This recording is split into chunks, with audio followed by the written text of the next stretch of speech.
నంద్యాలలోని BJP కార్యాలయంలో కిసాన్ మోర్చా జిల్లా కార్యవర్గ సమావేశం నంద్యాల అసెంబ్లీ కన్వీనర్ అభిరుచి మధు ఆధ్వర్యంలో నిర్వహించారు. కిసాన్ మోర్చా రాష్ట్ర అధ్యక్షులు కుమారస్వామి మాట్లాడుతూ వైఎస్ఆర్సీపీ ప్రభుత్వం కేంద్రం ఇచ్చే ప్రతి పథకానికి పేరు మార్చి రాష్ట్ర ప్రభుత్వం పథకంగా చెప్పుకుంటున్నారని వారన్నారు. కేంద్ర ప్రభుత్వం ప్రతిష్టాత్మకంగా ప్రారంభించిన వికసిత్ భారత్ సంకల్ప యాత్ర ద్వారా పథకాలను గ్రామ స్థాయిలో ప్రజలకు వివరించాలని తెలిపారు. రాష్ట్రంలో రైతులను తక్షణమే ప్రభుత్వం ఆదుకోవాలని డిమాండ్ చేశారు.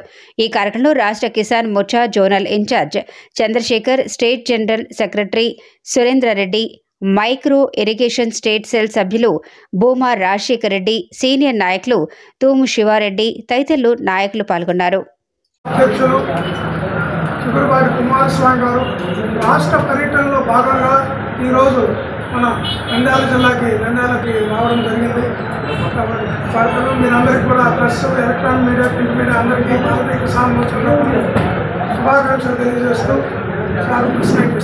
రాష్ట్ర వ్యాప్తంగా రైతాంగ సమస్యల మీద ఆయా జిల్లాల్లో ఉండే ఏదైతే సమస్యలు ఉంటాయో ఆ సమస్యల పరిష్కారం కోసం ఆ సమస్యలను ఈ రాష్ట్ర ప్రభుత్వం దృష్టికి తీసుకెళ్లే ప్రయత్నంలో భాగంగా ఈ నంద్యాల రావడం జరిగింది. ఈ నంద్యాలలో అలిగేరు రిజర్వాయర్ ఏదైతే ఉందో ఒకప్పుడు ఎన్టీ రామారావు గారు ప్రారంభోత్సవం చేసిన ఆ రిజర్వాయర్ ప్రాజెక్ట్ని 5 సంవత్సరాల క్రితం అది కూలిపోయే పరిస్థితి వచ్చితే దానిని ఇవాళకి కూడా ఈ రాష్ట్ర ప్రభుత్వం బాగు చేసే పని చేయకపోగా దానికి నీళ్లు వదలకుండా ఆపేసింది. కానీ ఆ రిజర్వాయర్కి అయ్యే ఖర్చు మా సోదరులు చెప్పేది సుమారుగా 25-30 కోట్లు మాత్రమే చెబుతున్నారు. ఆ 25-30 కోట్ల రూపాయలు కూడా ఈ నంద్యాల జిల్లాకి ఈ రాష్ట్ర ప్రభుత్వం శాంక్షన్ చేయలేదంటే ఈ రాష్ట్ర ప్రభుత్వం ఏ రకమైన పరిస్థితిలో ఉందనేది అర్థమవుతుంది. కానీ ఈ రిజర్వాయర్కి వాటర్ రావటం వల్ల వేలాది ఎకరాలు సాగునీరుగా అవుతుంది, లక్షలాది కుటుంబాలకి తాగునీరు వచ్చే అవకాశం ఉంటుంది.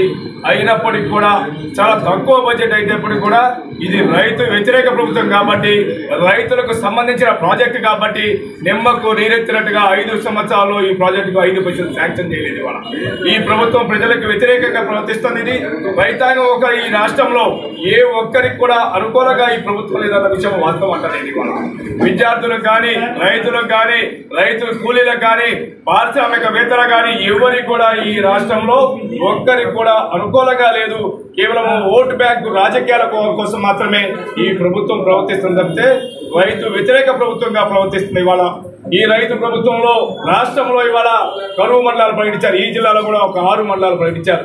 సుమారుగా ఈ జిల్లాలో 15 మండలాల్లో కరువు తాండవిస్తుంటే 6 మండలాలు గడ్డితుడుపుగా ప్రవర్తించి కరువు మండలాలు ప్రకటించాక ఇన్పుట్ సబ్సిడీ ఇవాళ కూడా ఈ ప్రభుత్వం ఇవ్వలేదు. ఇవాళ ఎందుకు ఇవ్వలేదు? రైతు వ్యతిరేకంగా ఎందుకు ఈ రకంగా ఈ రాష్ట్ర ప్రభుత్వం ప్రవర్తిస్తుంది అర్థం కావట్లేదు. ఇవాళ ఈ రైతాంగ వ్యతిరేక ప్రభుత్వాన్ని ఇవాళ కూలదోయాలని చెప్పిన రైతుల్లో చైతన్యం తీసుకొచ్చే ప్రయత్నంలో భాగంగా చేస్తుంది. వచ్చే నెలలో విజయవాడలో పెద్ద ఎత్తున రైతు గర్జన పేరు మీద ఈ రాష్ట్ర ప్రభుత్వం రైతాంగ వ్యతిరేక విధానాలు ప్రజల్లో ఈ రాష్ట్రంలో పుట్టిన ప్రతి ఒక్కరికి వ్యతిరేకంగా ఉంది. ఇవాళ గర్భంలో ఉండే శిశువు కూడా ఈ 4 నెలలు ఆగి డెలివరీ అవ్వాలనే పరిస్థితిలో తల్లి కూడా ఉంది. దానికి కారణము బయటకు వస్తే అప్పులతో ఈ రాష్ట్ర ప్రభుత్వం ప్రతి బిడ్డ మీద లక్షల రూపాయలు అప్పులు ప్రకటిస్తుంది.